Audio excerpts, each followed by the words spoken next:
Thank you very much for joining me, ladies and gentlemen. This is another installment of the Wrestling Matters podcast.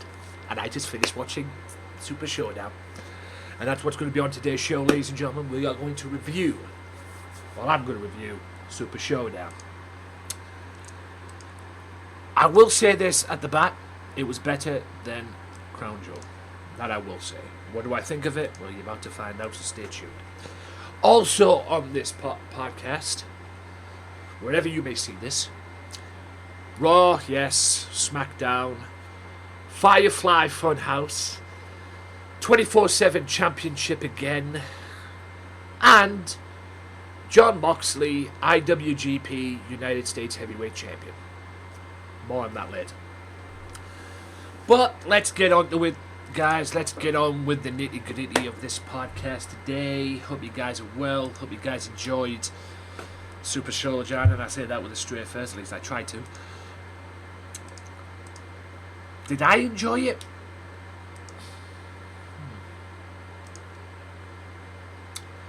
Like I said, it was better than Crown Jewel last year, because Crown Jewel sucked. It really did. Sucked ass. Best in the world tournament. Super Showdown was good. It wasn't great. It was good. But there was a few mishaps on it, which we'll get to later on. Or during the duration of this. Yep.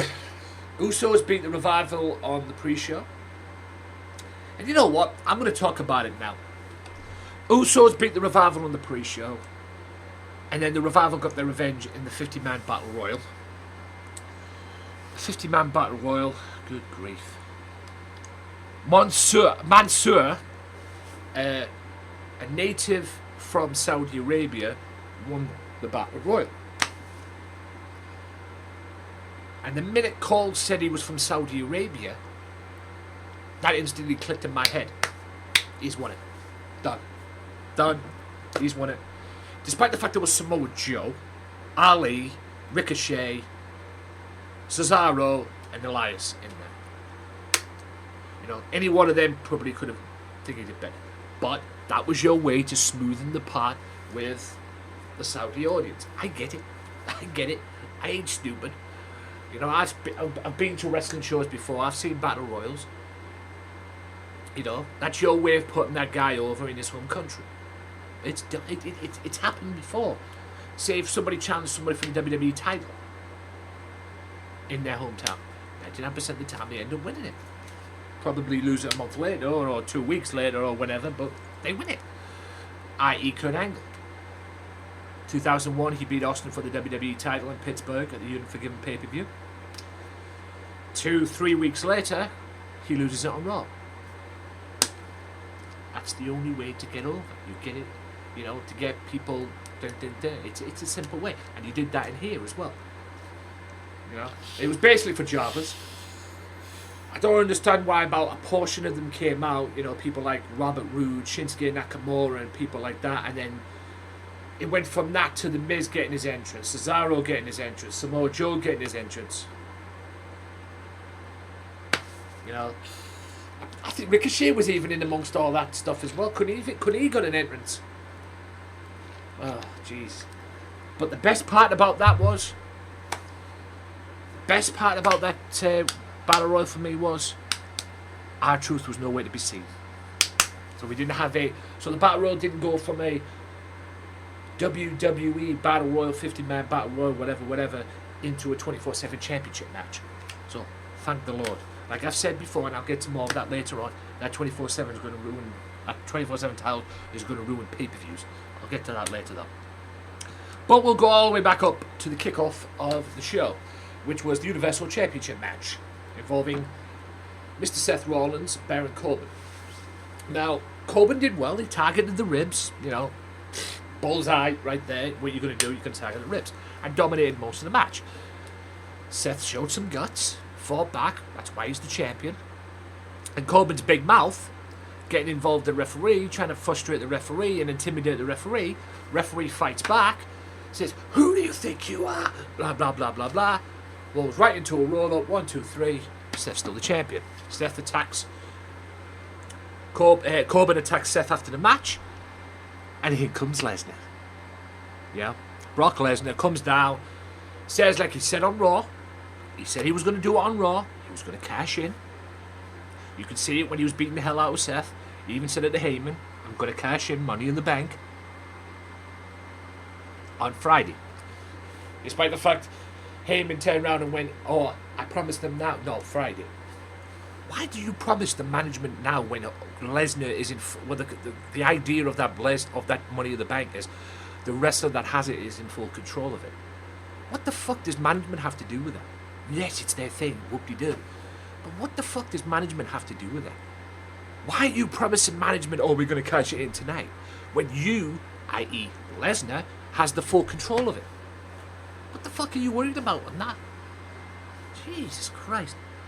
Storylines today in WWE hurt my brain. But in any event, Lesnar came down. You could see he had a chair in his hand. He was going to do what he did on Raw. The minute he got through the ropes, Heyman went through the ropes, tripped up, dropped the briefcase. Lesnar looks at him. Next minute he turns round. Boom. Low blows him. And then Seth gets his revenge for what happened on Raw. No cash in. Seth got his revenge. And Seth just literally beat the crap out of him with the chair. Just like Lesnar did on Raw. As well. And then there was an opportunity available. You could hear Heyman shout, no, no, in the background. He curb stomps him right on the briefcase. I.e. Seth Rollins curb stomps Lesnar right on the briefcase. Completely knocks him out. Probably the best thing of the night. Just completely knocks him out. And then later on during the show, Corbin, a little pissed off at the referee, blames the referee for costing him the match. No, you cost yourself the match, big boy, with your big mouth. But all of that is going up to Stomping Ground because the Universal title match and the WWE title match, we might as well get to it since I mentioned it, which was Kofi Kingston and Dolph Ziggler, are both going to be rematched at the pay-per-view, which is Stomping Ground June 23rd. Lesnar, Rollins, Corbin will be one-on-one. This match will be in a cage, and for one simple reason. Because Kofi, it was just a standard WWE title match in my opinion. Just a normal wrestling match, as you would expect out of these two, because I do believe Kofi Kingston, as champion, finding these opponents, i.e. Dolph Ziggler for example, that could push Kofi and make him a better champion. That's what I believe. If you're a champion, you look for opponents that can push you to that level. It's happened in the past with wrestlers who've been champion before. They always look for them opponents that can take them to that next level as champion, make them a better champion, make them a great champion. And that's what I believe they're doing with Dolph. It was all good towards the end, and then, like I said, normal standard WWE title match. Both of them get on the outside. Out of nowhere, Dolph super kicks Woods.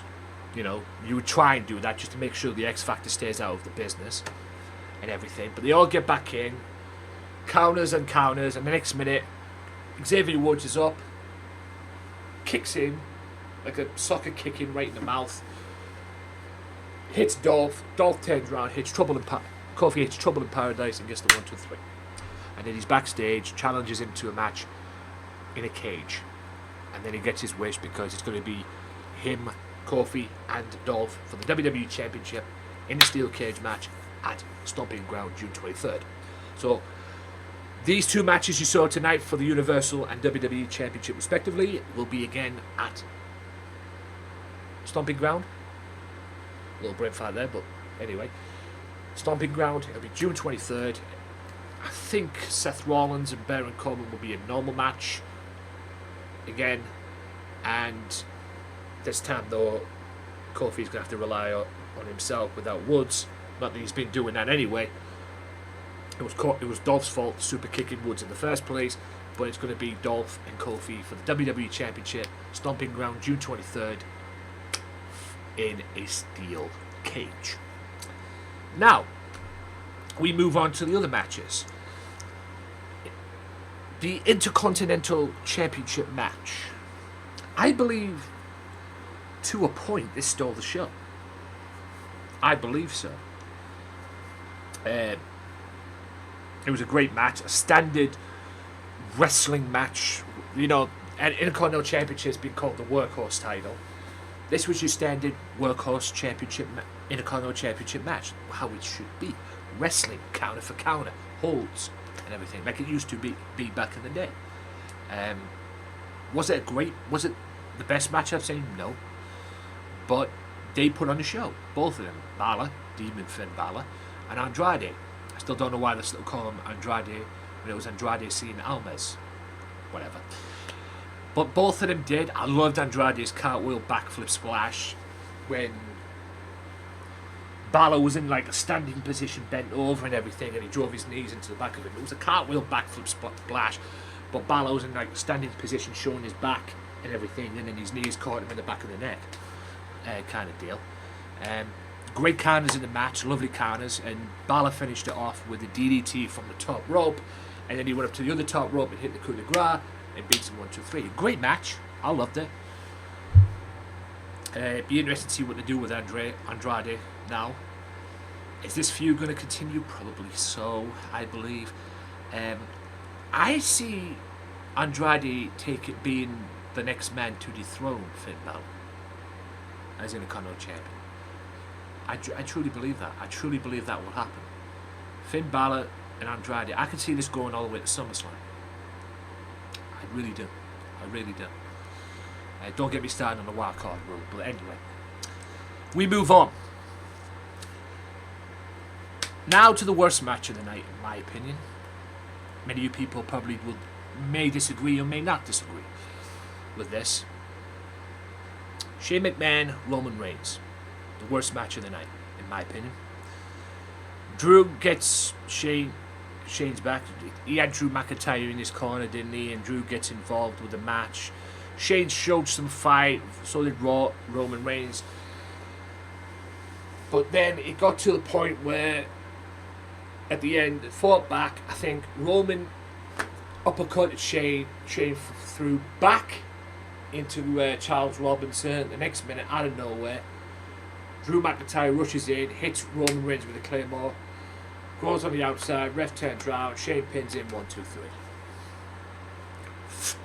I'm sorry.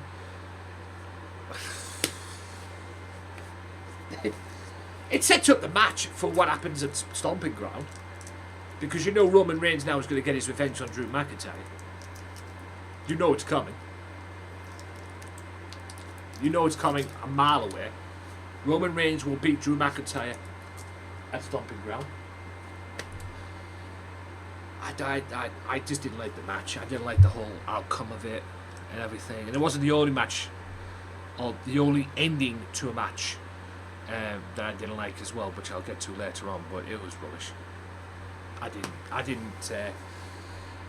It didn't work for me, in my opinion. It just didn't work for me. Lucha House Party. Lars Sullivan. Why was this match even on the show? They have a standard great tag team match, a potential great tag team match with Usos and Revival on the pre-show. Yet this is on the main card. And it'd be best off putting this on the pre-show. This should have been the pre-show match, because it was pointless. Lars wins by friggin' disqualification. Because at the end of the day, it was 3-on-1, but at the end of the day, they all started piling in, and then Lucha triple teams him and tries to get the gang mentality on him and everything, and referee rings the bell to call for disqualification. The most pointless match ever signed for the show. It should have been on the pre-show. If you were going to do it, it'd be best off on the pre-show. Yet you had two great tag teams in the Revival and the Usos stuck on the pre-show, and they have this match on the friggin' main card.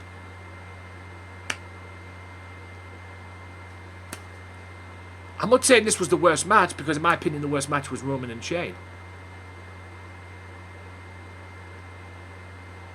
But it was the most pointless match of the night. Pointless. Unbelievably pointless. Make no sense whatsoever having this match on the actual main show. It should have been on the... It should have been on the main... It should have been on the pre-show. It'd be best off on the pre-show. I know what they're trying to do with Lars Sullivan. They're trying to make him look strong and look good and build him up the best they can. I get it. But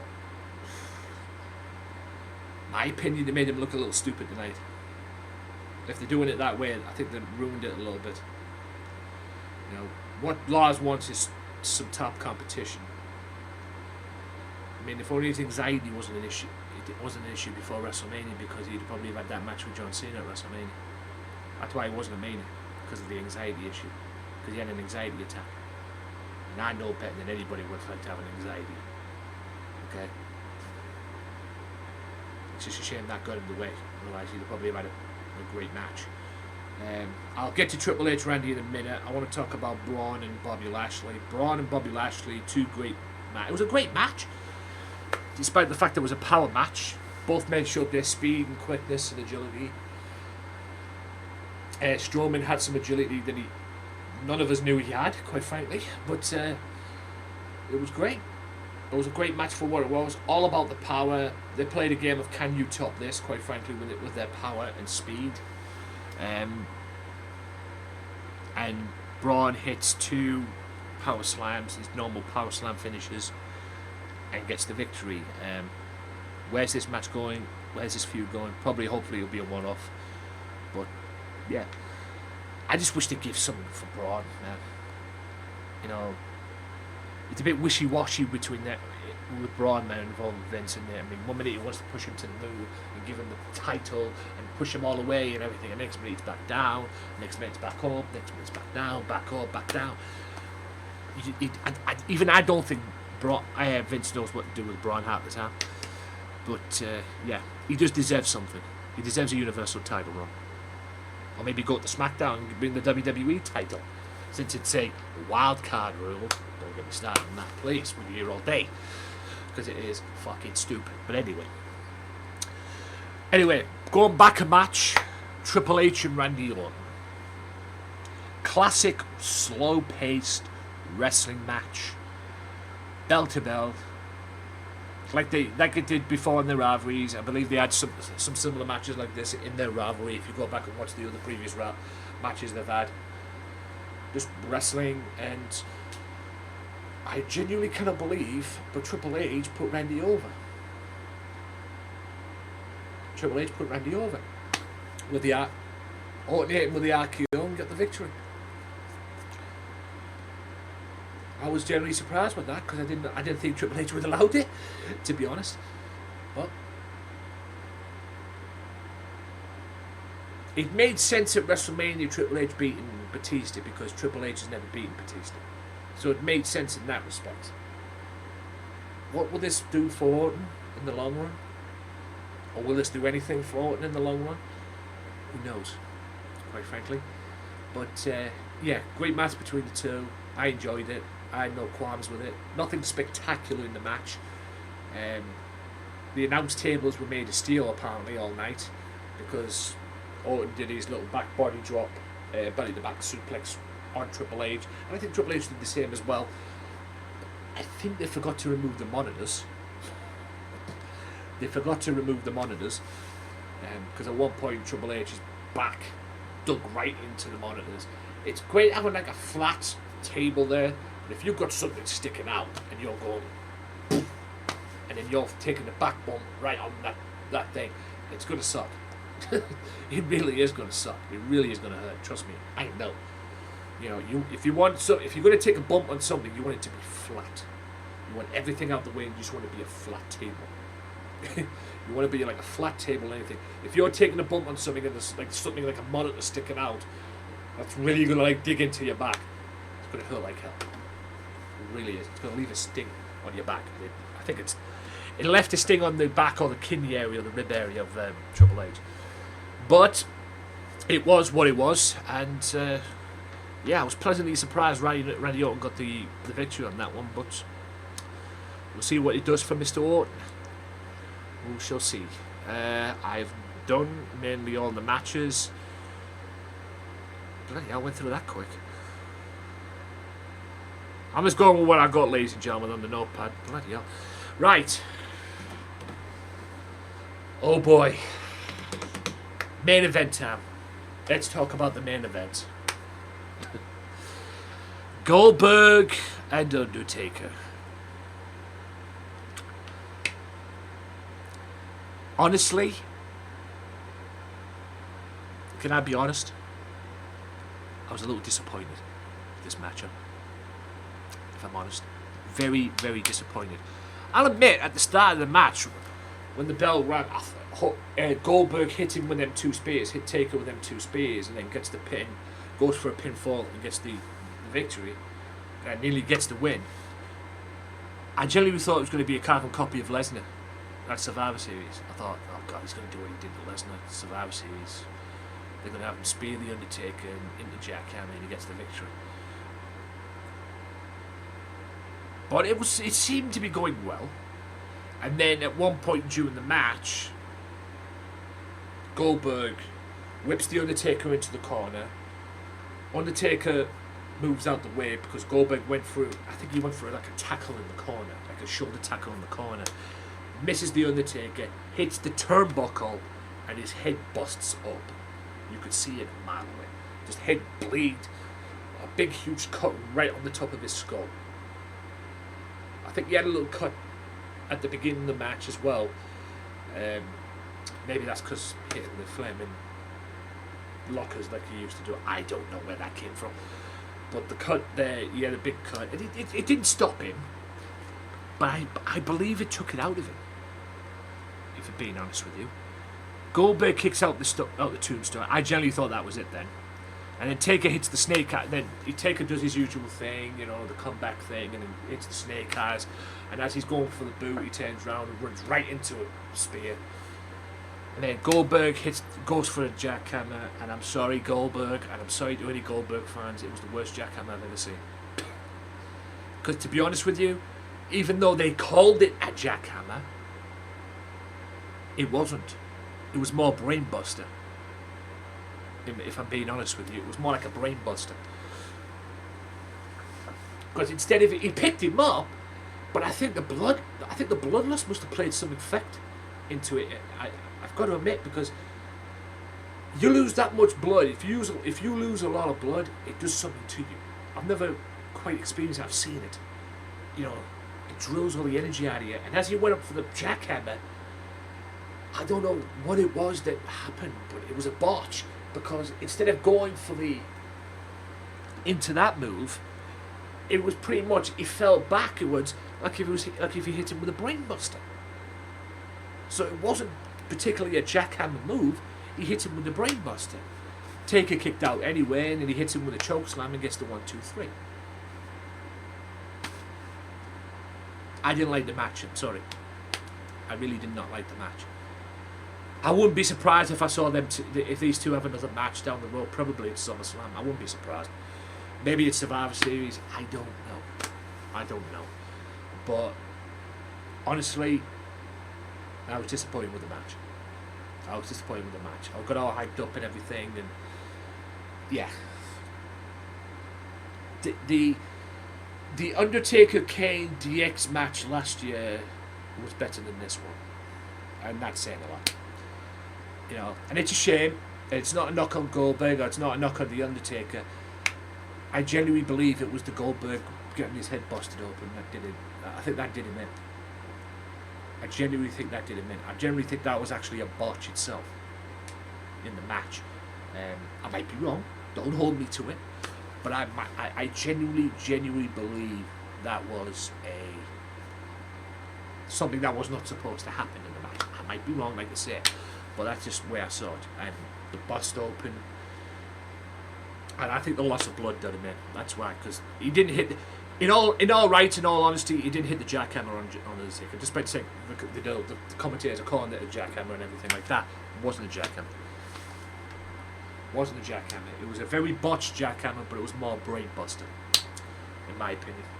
It was more brainbuster than the jackhammer. So, yeah, it is what it is. It was what it was. I was very disappointed, but don't be surprised, ladies and gentlemen, if you see another match between these two down the road. Where, when, I don't know. Probably SummerSlam, Survivor Series. I don't know. But I don't think they want to go out like that for that match. We'll see what happens. We'll see what the feedback is and the fallout. But I genuinely think there's going to be a rematch between these two down the road. I genuinely think that. I really do. Like I say, I might be wrong. We'll see what happens though. But yeah, all in all, with Super Showdown, at the end of the day, I was glad it was better than. I was just glad it was better than Crown Jewel, because it was. It was better than Crown Jewel, no doubt about it. But disappointing ending for me. But I'm not going to give a rating or anything like that. I was just happy it was better than Crown Jewel, because Crown Jewel sucked. It really did. But in any event, guys, we'll move on now. Hope you guys enjoyed it. I'd love to know what your guys' opinions are. If you have any opinions and you see the video, drop a like when you're watching this on YouTube or Facebook or even Twitch. Just drop a like. Just drop it down in the comments or leave a comment and see what happens and see what you thought of it, because I'm curious to know. In any event, we'll move on to Raw. I'll just run through the results. I'm not going to talk about Raw that much because it was awful. It was really, really, really bad, as it would be. I'll go through the results. Drew McIntyre and the Revival defeat the Usos and Roman Reigns. You would expect that. Lucha House Party brawl with the Lars Sullivan. Don't get me started on that. Charlotte defeats Lacey Evans by disqualification. The match was bloody awful anyway. I went back and saw that match. It was... Rey Mysterio relinquished the United States Championship to Samoa Joe, only to get attacked by Samoa Joe at the end of the end. Nikki Cross defeats Women's Tag Team Champion Peyton Royce. Braun Strowman defeats Bobby Lashley in an arm wrestling match. Who booked that? Lesnar beat the hell out of Rollins, which led to the payback tonight, as you saw. And cool thing as well, when Rollins was getting carried away, you saw Becky Lynch follow Seth, go into the ambulance herself, which was a cool thing. It was. Undertaker addressed Goldberg. Ricochet defeated Cesaro. I genuinely believe that they're doing a Sami Zayn with that, in my opinion. I genuinely believe that. Interested to see where that goes. A very special episode of Firefly Funhouse. I'll get to that in a second. And Triple H and Randy Orton meet face to face before the match. The great match at the Showdown. I'll get to Firefly Funhouse in a second. Oh my god. I'll get to that in a second. It was fucking hilarious. I'll run through the results of the Smackdown as well. Kofi Kingston and Dolph heated words, and then Kofi and Xavier Woods beat Sane and Owens. Bayley appeared on a Moment of Bliss, which led to Bliss getting her championship opportunity at Stomping Ground. It's going to be Bayley putting the women's title, the Smackdown women's title, on the line against Alexa Bliss, because Alexa beats Carmella even and Charlotte Flair. Why is Charlotte Flair in these women's title matches? How many of these does she need? Okay, can we get some fresh talent in there, please? For Christ's sake. Sullivan delivers an interview. Andrade makes a statement before challenging Balor at Showdown. Shane and the Revival and Drew McIntyre jump Roman Reigns ahead of the match of Super Showdown. Yawn. Chaos for the women, for the 24/7 title. I'll get to that in a second as well. And Goldberg delivers a message to the Undertaker, only to come face to face with the Undertaker before their match at Super Showdown. I don't know why Goldberg didn't go to Raw and do exactly the same, and then maybe Undertaker does the revenge thing. But anyway, it is what it is. Now, Firefly. Let's talk about something positive before I talk about the negative of this podcast. Firefly Funhouse, fuck me. It's got very weird, and it is very weird to watch up until this episode of Firefly Funhouse. First of all, let me just play this. If I can get on the way, hang on. Let's get on the way. I know it's on my thingy page because I've been watching it. The following is a very special. Right. To talk to you about exercise. We're really glad that you're our friend, and this is a friendship that'll never ever end. That intro though, it's so fucking. Oh my god, that's like. But that's not the best part. Apparently, on this episode, Bray Wyatt decides to do the Muscle Man dance. I'm gonna play a little bit. And by the way, the Devil Vince was just genius. I gotta admit, it was genius.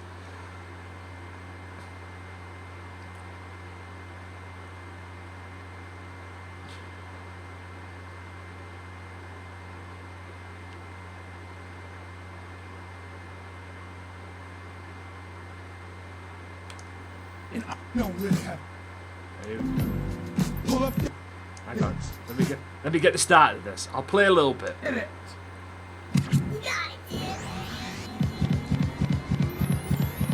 Now shake those hips and let your backbone slip. Pull up your pants and do the muscle man dance. Just follow my voice. You don't really have a choice. Pull up your pants and do the muscle man dance. Now wiggle your behind. Erase your mind. Pull up your pants and do the muscle man dance.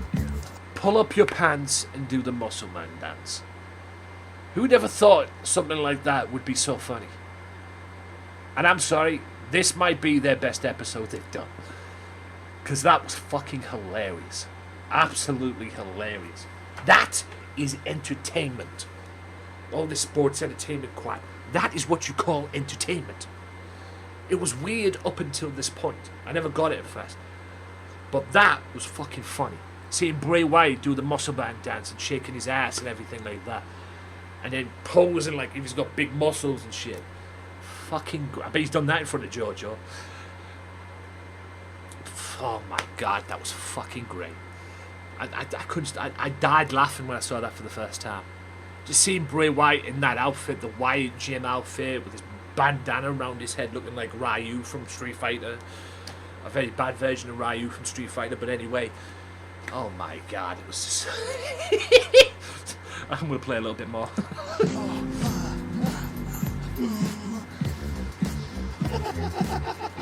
What the fuck is that beat?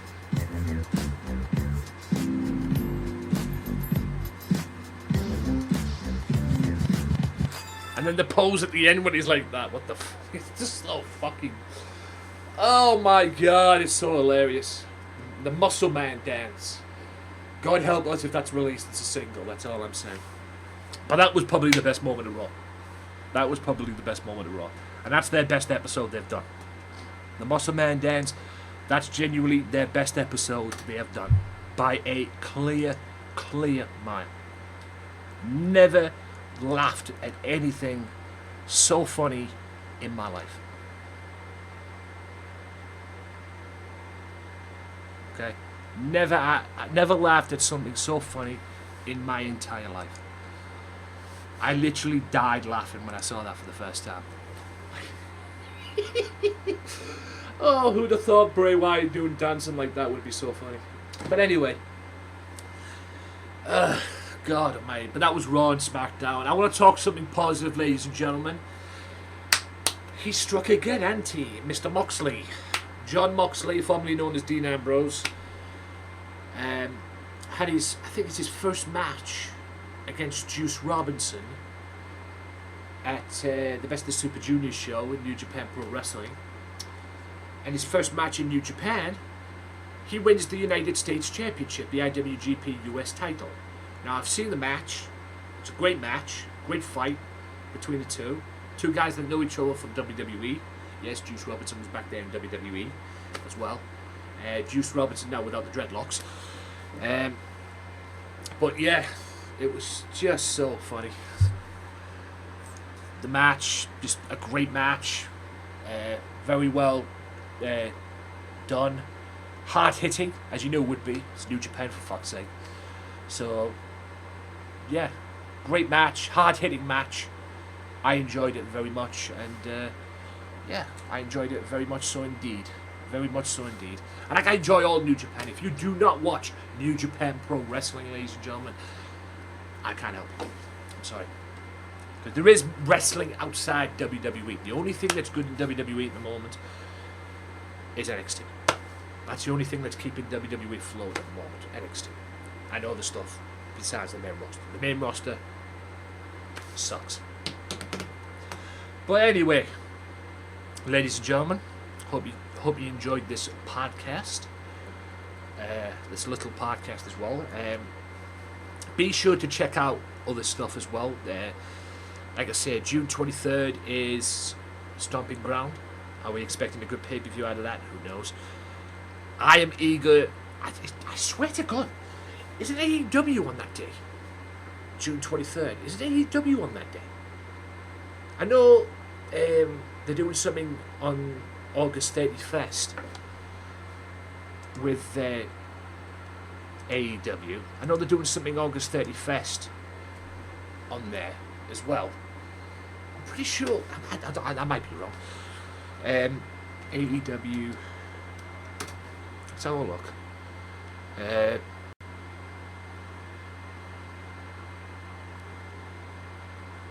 But yeah, I genuinely believe the next. I might, like I say, I might be wrong. AEW Wrestling, AllEliteWrestling.com, by the way, if you want more information. Like I say, I know they're doing something on All Out. Oh no, it's June 29th, my bad. That's when Moxley, John Moxley makes his AEW debut against Janela, I believe it is. But John, it's Fighter Fest of, I believe I said that right, I don't know. But on June 29th, Daytona Beach, Ocean Center, probably on pay-per-view, and it's Moxley's debut in AEW. And no doubt he'll probably have the IWGP US title with it too. So yeah, it's on there as well. Yes, multi-year deal, I know about that as well. To air on TNT, cannot wait for that. July, Fight for Fallen, Jacksonville in July, and yes, it all of this now, June and July, ladies and gentlemen, leads in to AEW All Out, because at AEW All Out, August 31st, it will be Hangman Page versus Chris Jericho for the undisputed AEW World Championship. That means whoever wins out of these two will be the champion. Will be the very first inaugural AEW World Champion.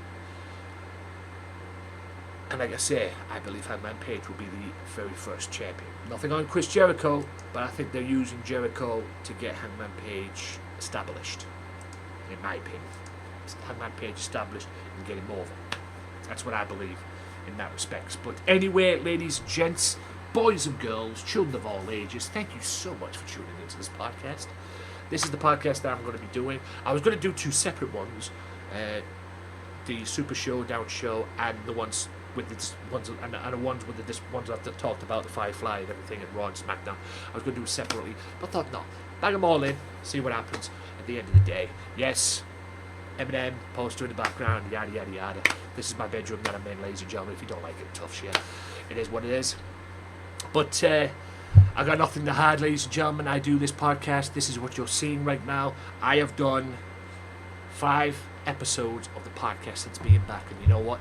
I've enjoyed every minute of it. I've enjoyed doing it this way, not worrying about stupid fucking established audio sites that don't fucking work, that don't mean shit, you know, SoundCloud and stuff like that.